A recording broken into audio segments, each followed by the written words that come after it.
இன்னைக்கு நம்ம என்ன பண்ண போகிறோம் இங்கே சமையல் அப்படின்னா கத்திரிக்காய் எண்ணெய் கத்திரிக்காய் குழம்பு.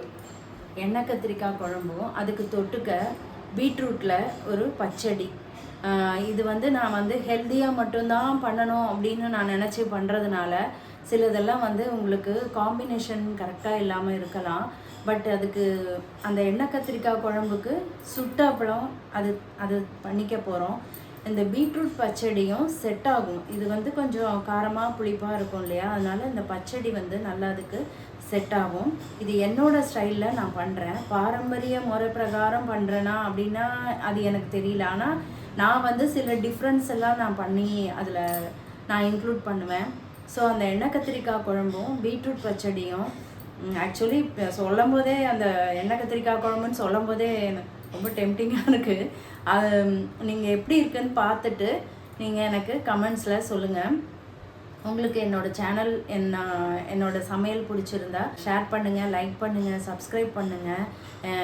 எனக்கு வந்து உங்களோட சப்போர்ட் ரொம்ப முக்கியம். உங்கள் சப்போர்ட், நீங்கள் கொடுக்குற நல்ல நல்ல மெசேஜஸ், எனக்கு கமெண்ட்ஸ், அதில் நான் வந்து எனக்கு ரொம்ப சந்தோஷமாக ஃபீல் பண்ணுறேன். அதனால் எனக்கு நீங்கள் கமெண்ட்ஸ் பண்ணுங்கள். நீங்கள் என்ன நினச்சாலும் கமெண்ட் பண்ணுங்கள். எனக்கு அதை நான் எதுவுமே நான் தப்பாக எடுத்துக்க மாட்டேன். நீங்கள் என்னென்ன ஒரு வேளை ஏதாவது சரியில்லைன்னா அதை கூட நீங்கள் எனக்கு சொல்லுங்கள். நான் வந்து அதை கரெக்ட் பண்ணிக்கிறேன். Thank you friends. எண்ணெய் கத்திரிக்காய் குழம்புக்கு நம்ம 2 ஸ்பூன் மல்லி, ஒரு பெரிய ஸ்பூன் வந்து டேபிள் ஸ்பூனில் 1 ஸ்பூன் உளுத்தம்பருப்பு, ஒரு சின்ன டீஸ்பூனில் வெந்தயம், 1 ஸ்பூன் மிளகு, ஒரு இந்த அளவு காஞ்ச மிளகா. மொத்த குழம்புக்குமே காரம் இது தான். இந்த மிளகா அந்த அளவு காரம் இல்லை, அதனால் இந்த அளவு எடுத்திருக்கேன். நீங்கள் காரம் கம்மியாக சாப்பிடுவீங்கன்னா நீங்கள் அதுக்கேற்ற மாதிரி மிளகா மட்டும் சேர்த்துக்கோங்க. நாங்கள் கம்மியாக தான் சாப்பிடுவோம் காரம். இது காரம் இல்லை, அதனால் அதிகமாக. எப்பவும் போலவே நம்ம கொஞ்சம் மெதுவாக சிம்மில் வச்சு இதை வறுத்துக்கலாம். பீட்ரூட் பச்சடிக்கு இந்த அளவு இஞ்சி எடுத்துட்டு ஒரு 2 பச்சை மிளகா. அது பச்சடி இனிப்பாக இருக்கும். இந்த மிளகா இதில் வந்து 1 வந்து பிஞ்சு மிளகா, ஒரே ஒரு மிளகா கொஞ்சம் முத்தலாக இருக்குது. அது மட்டும் காரமாக இருக்கும். இப்போ இதை நல்லா இடிச்சிக்கலாம் நைஸாக. இப்போது இதை ஓரளவு தட்டினதுக்கப்புறம் கொத்தமல்லி பொடியாக கட் பண்ணி வச்சுருக்கேன், அதையும் சேர்த்து தட்டிக்கலாம். நல்லா திருப்பி விட்டு ஸ்பூனால் தட்டிக்கலாம். இது 3 இம்பார்ட்டண்ட்.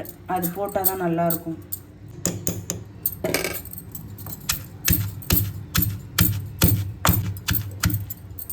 நான் வந்து நல்ல ஒரு பெரிய பீட்ரூட் அதை வந்து நறுக்கி வச்சுருக்கேன்.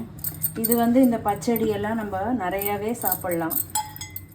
அவ்வளோ ஹெல்த் பெனிஃபிட்ஸ் இருக்குது. அதுலேயும் இந்த மாதிரி பச்சையாக சாப்பிடும்போது ரொம்ப நல்லது. இது பச்சையாக இருக்குது, பீட்ரூட்டோட பச்சை வாசனை வரும்னு நீங்கள் நினைக்காதீங்க. ஏன் அப்படி சொல்கிறேன் அப்படின்னா இந்த இஞ்சி, பச்சை மிளகா, கொத்தமல்லி இதோட வாசனை தான் இதில் டாமினேட்டிங்காக இருக்கும். இதுதான் நல்லா வரும் உங்களுக்கு வாசனை. அதனால் அந்த பீட்ரூட் வந்து அதோட அந்த பச்சை வாசனை வரவே வராது. ரொம்ப நல்லாயிருக்கும். இதெல்லாம் நம்ம கொஞ்சம் குழந்தைங்களுக்கு கொடுத்து பழக்கணும். பீட்ரூட் பச்சடிக்கு தேவையான அளவு உப்பு போட்டுக்கலாம். பீட்ரூட்டு ஸ்வீட்டான ஐட்டம். நம்ம அதில் காரம் போட்டிருக்கோம், ஃப்ளேவருக்கு இஞ்சி கொத்தமல்லி போட்டிருக்கோம். அது டைஜஷனுக்கும் ரொம்ப நல்லது. இப்போ நம்ம அதுக்கு தேவையான அளவு தயிர் விட்டுக்கலாம். தயிர் நல்ல கெட்டி தயிராக போட்டு துவச்சி வச்சுருக்கேன். இது தயிர் வந்து நிறைய பேர் நான் சேர்க்கறதில்ல. அது வந்து ஆக்சுவலாக நிறைய அதில் ப்ரோபயோட்டிக்ஸ் இருக்குது. தயிர் வந்து குளிர்ச்சி கிடையாது, மோர் தான் குளிர்ச்சி. தயிர் வந்து சூடு தான். அதனால் கோல்டு பிடிக்கும் அப்படின்னு பயப்படாதீங்க. கொஞ்சம் கொஞ்சம் வெயில் காலத்தில் சாப்பிட்டு பழகிடுங்க. ஏன்னா இது வந்து ரொம்ப நல்லது. நிறைய ப்ரோபயோட்டிக் இருக்கிற ஒரு ஐட்டம். இது வந்து எல்லாருமே சேர்த்துக்கணும். வயிற்றுக்கு தேவையான ஒரு விஷயம் இது. எல்லா காலத்துலேயுமே இதை சாப்பிட்லாம். நார்த் சைட்லலாம் பார்த்திங்கன்னா எல்லா காலத்துலேயும் தயிர் சாப்பிடுவாங்க. ஏன்னா தயிரில் நிறைய ஹெல்த் பெனிஃபிட்ஸ் இருக்குது. கட் ஹெல்த்துக்கு ரொம்ப நல்லது. நம்மளோட வயிற்றில் அந்த குட் பாக்டீரியா அது வந்து தயிர் சாப்பிடும்போது உங்களுக்கு அப்படியே இருக்கும். பீட்ரூட் பச்சடி பாருங்கள் எவ்வளோ சூப்பராக இருக்குது பார்க்குறதுக்கு. இந்த பச்சடி வந்து அவ்வளோ டேஸ்டியாக இருக்கும். ஒரு தடவை பண்ணி பாருங்கள். ஒரே ஒரு பீட்ரூட்டில் நீங்கள் ட்ரை பண்ணி பாருங்கள் வீட்டில். உடம்புக்கும் ரொம்ப நல்லது. இதுக்கு தாளித்து கொட்டணும் அப்படிங்கிறது கூட அவசியம் கிடையாது. இப்படியே நம்ம சாப்பிட்டுக்கலாம். ஃபஸ்ட் கிளாஸாக இருக்கும் இது. அதில் அந்த எண்ணெயை நம்ம குறைச்சிக்கலாம். தாளித்து கொட்டும் போது அது ஒரு ஸ்பூன் எண்ணெய் சேரும் இல்லையா, அதனால் அந்த எண்ணெயை நம்ம கொஞ்சம் குறைச்சிக்கலாம். இது வந்து ட்ரை ரோஸ்ட்டு தான் நம்ம பண்ணியிருக்கோம். சிம்மில் வச்சு நல்லா செவக்க விட்டுருக்கோம் பாருங்கள். இந்த அளவு அது செவக்கணும்.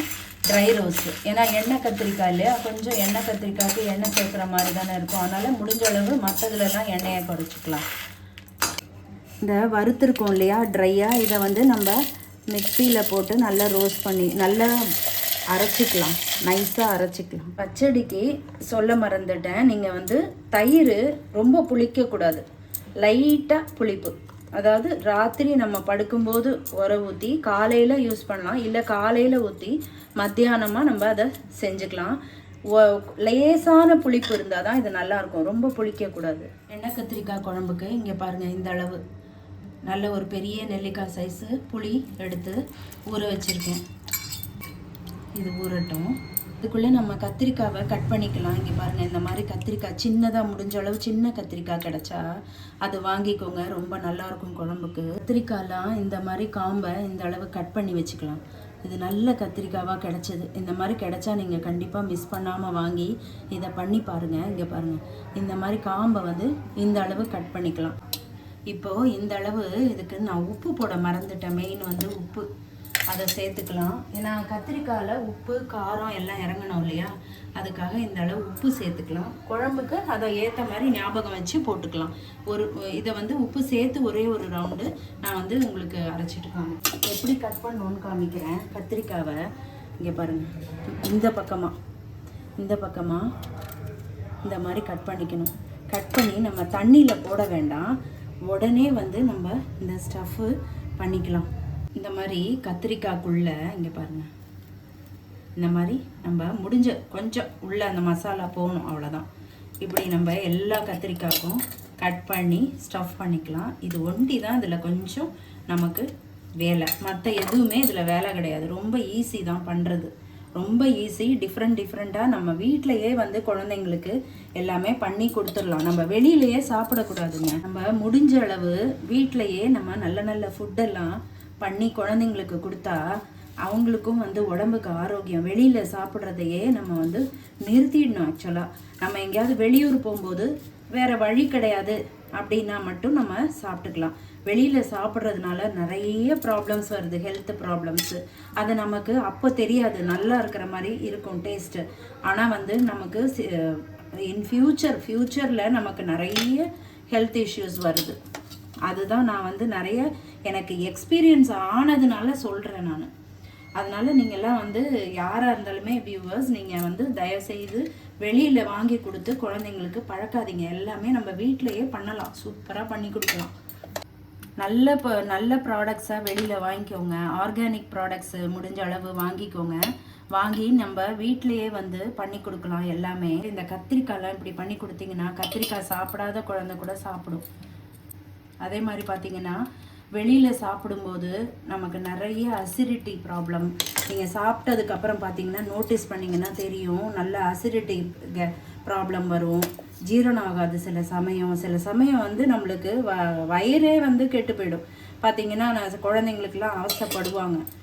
அதனால் நம்ம இந்த பொடி வந்து ஃபில் பண்ணும்போது கொஞ்சம் கீழே விழுதுன்னு நினைக்க வேண்டாம். இந்த பொடி எல்லாமே நம்ம குழம்புக்கு பேலன்ஸ் இருக்கிறத நம்ம போட தான் போகிறோம். நான் வந்து எனக்கு தெரிஞ்சதை நான் சொல்கிறேன். நான் சிலது அனுபவப்பட்டதுனால நான் சொல்கிறேன். அதனால் நீங்கள் வந்து நான் சொல்கிறேன்னு தப்பாக எடுத்துக்காதீங்க, நல்ல விஷயங்கள் சொல்லலாமே அப்படின்னு. அதே மாதிரி இந்த ஸ்டஃபிங் பண்ணும்போது இப்படி கட் பண்ணி பூச்சி இருக்கா அப்படின்னு ஒரு தடவை நம்ம செக் பண்ணிக்கலாம். இந்த கத்திரிக்காய் ஃபஸ்ட் கிளாஸாக இருக்கிறதுனால இதில் அந்த அளவு பூச்சியும் இல்லை, நல்ல இலசாக இருக்குது. இங்கே பாருங்கள், அவ்வளோதான். இந்த மாதிரி எல்லாத்தையுமே நம்ம ரொம்ப அதுக்காக பயந்து பண்ண வேணாம். கொஞ்சம் பொடி கீழே விழுந்தாலும் நோ ப்ராப்ளம், அதை வந்து நம்ம குழம்புக்கு போட்டுக்கலாம். ஞாபகம் வச்சுக்கணும், இதுக்கு வந்து கொஞ்சம் கத்திரிக்காய்க்கு உப்பு போட்டிருக்கோம், இந்த பொடிக்கு. குழம்புக்கு கொஞ்சம் குறைச்சி போடணும். இங்கே பாருங்கள், எல்லா கத்திரிக்காய்க்கும் நான் ஸ்டஃப் பண்ணியிருக்கேன் ஃபுல்லாக. நல்லா செக் பண்ணிவிட்டு பூச்சி இல்லாமல் ஸ்டஃப் பண்ணி வச்சுருக்கேன். இப்போ இதை எண்ணெயில் எப்படி அடுக்கிறதுன்னு காமிக்கிறேன். எண்ணெய் கத்திரிக்காய் குழம்புக்கு நல்லெண்ணெய் தான் சேர்க்கணும். ஒரு 4 ஸ்பூன் அளவு எண்ணெய் விட்டுக்கலாம். நம்ம எதுலேயுமே எண்ணெய் சேர்க்கலை. இந்த எண்ணெய் நம்ம கத்திரிக்காய்க்கு விடணும். எல்லாத்துக்குமே நம்ம எண்ணெய் சேர்க்காம தான் நான் 99% சமையல் வந்து எண்ணெய் கம்மியாக தான் சேர்ப்பேன். இந்த மாதிரி சில ஐட்டத்துக்கு மட்டும் எண்ணெய் சேர்க்கணும். அது கூட நம்ம வந்து நல்லெண்ணெய் சேர்த்துக்கிட்டோம்னா உடம்புக்கு நல்லது. நல்லெண்ணெய், தேங்காய் எண்ணெய், செக்கு நல்லெண்ணெய், செக்கு தேங்காய் எண்ணெய் இது வாங்கி நம்ம யூஸ் பண்ணிக்கலாம். ஸோ என்றைக்காவது ஒரு நாள் இந்த மாதிரி நம்ம எண்ணெயில் பண்ணிக்கலாம். இப்போ பாருங்கள், கடாயை நல்லா சுற்றி சைட்லையும் எண்ணெய் படுற மாதிரி பண்ணியிருக்கேன். இப்போ வந்து இந்த கத்திரிக்காயை ஃபுல்லாக இதில் அடிக்கிடலாம்.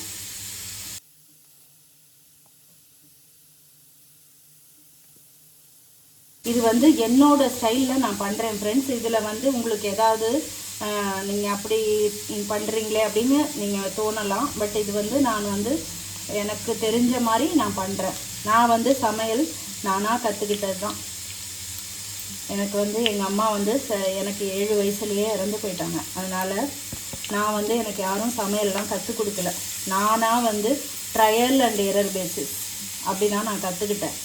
ஸோ இது எது சேர்த்தா எது சேர்த்தா நல்லாயிருக்கும் அப்படின்னு சொல்லி ஒரு ஐடியாவில் பண்ணுறது தான். அதனால் யாரும் தப்பாக எடுத்துக்காதீங்க. இந்த மாதிரி நம்ம எல்லாத்தையும் அடிக்கிட்டு இப்போ இம்பார்ட்டண்ட்டாக நம்ம பண்ண வேண்டியது, இது மேலே இப்படி ஒரு தட்டு வைக்கணும். மீடியம் ஃப்ளேமில் நம்ம வச்சுக்கலாம். தட்டு வச்சு நல்லா தண்ணியை ஊற்றிடுங்க. இப்போ என்ன ஆகும்னா கத்திரிக்காய் தீயாது.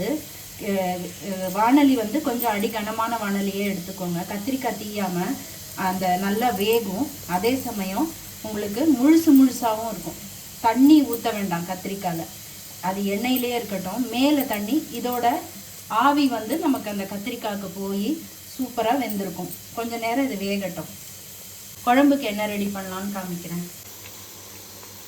இப்போ நம்ம அரைச்ச பொடி, அந்த பொடியை குழம்புக்கு போட போகிறோம். அதை நான் இதில் போட்டுக்கிறேன். ஒரு 4 தக்காளி. இது வந்து நல்ல ஆர்கானிக் தக்காளி எனக்கு கிடச்சிது, நான் வாங்கினேன்.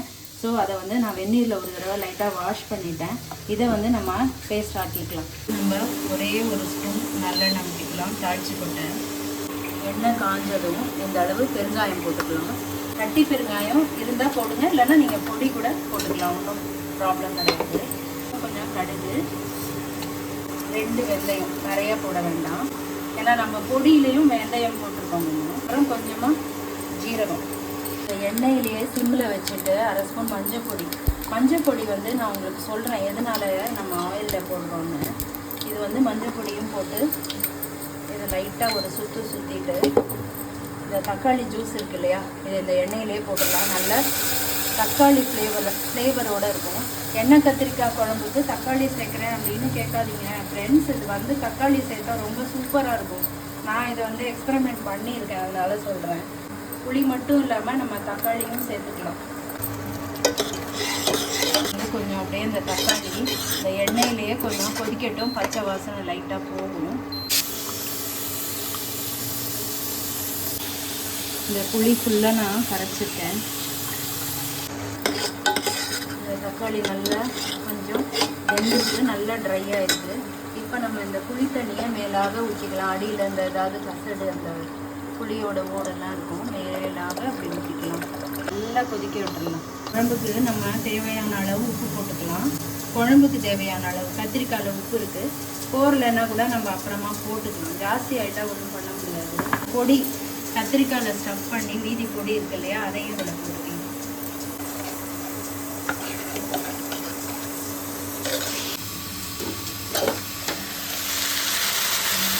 பார்த்தீங்களா எப்படி சூப்பராக வெந்துட்டுருக்குன்னு. இப்போ இதை பெரட்டி மட்டும் விட்டுட்டு இன்னொரு தடவை நம்ம அந்த பிளேட்டை மேலே வச்சிடலாம். சுத்தமாக தீயாது. இங்கே பாருங்கள், சுத்தமாகவே உங்களுக்கு அடியில் பிடிக்காது. ஏன்னா மேலே நம்ம அந்த பிளேட் வச்சதுனால. இன்னும் ஒரு 10 நிமிஷம் இதை வச்சுக்கலாம். உள்ளே நல்லா அந்த கத்திரிக்காய் வெந்துடும். இப்போ நம்ம கொஞ்சம் பெருசாக கூட வச்சுக்கலாம், சீக்கிரமாக வேகிறதுக்கு. ஃபஸ்ட்டு சிம்மில் வச்சுருந்தோம், அதுக்கப்புறம் கொஞ்சம் ஹையில் வச்சுருக்கேன். ஏன்னா சின்ன அடுப்பில் ஹையில் வச்சுருக்கேன். இங்கே பாருங்கள், ஜம்முன்னு கத்திரிக்காய் சூப்பராக வெந்திருக்கு.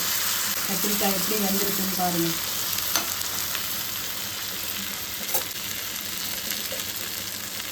சூப்பராக வந்திருக்குங்களா? இப்போ நம்ம இதை அப்படியே குழம்புல போடலாம். ஆஃப் பண்ணிடலாம் அடுப்பை. குழம்பும் சூப்பராக கொதிச்சிருக்கு. கொதிச்சு பச்சை வாசனை போயிடுச்சு. இப்போ வந்து நம்ம இதில் ஊற்றிக்கலாம்.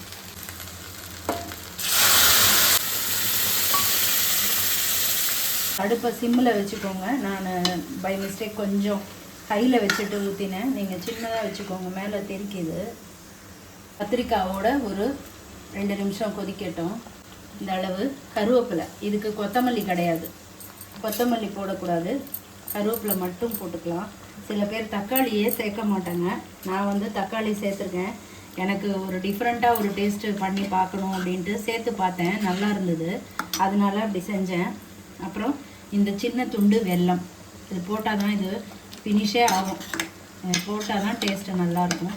ஃபுல்லாக நல்லெண்ணெய் வாசனையோட இந்த கத்திரிக்காய் குழம்பு வந்து எப்படி இருக்கும் அப்படின்னா, நீங்கள் வேறு எதுவுமே தேவையில்லை, குழந்தைங்க கூட இது ஆசையாக சாப்பிடும். சூப்பராக இருக்கும்.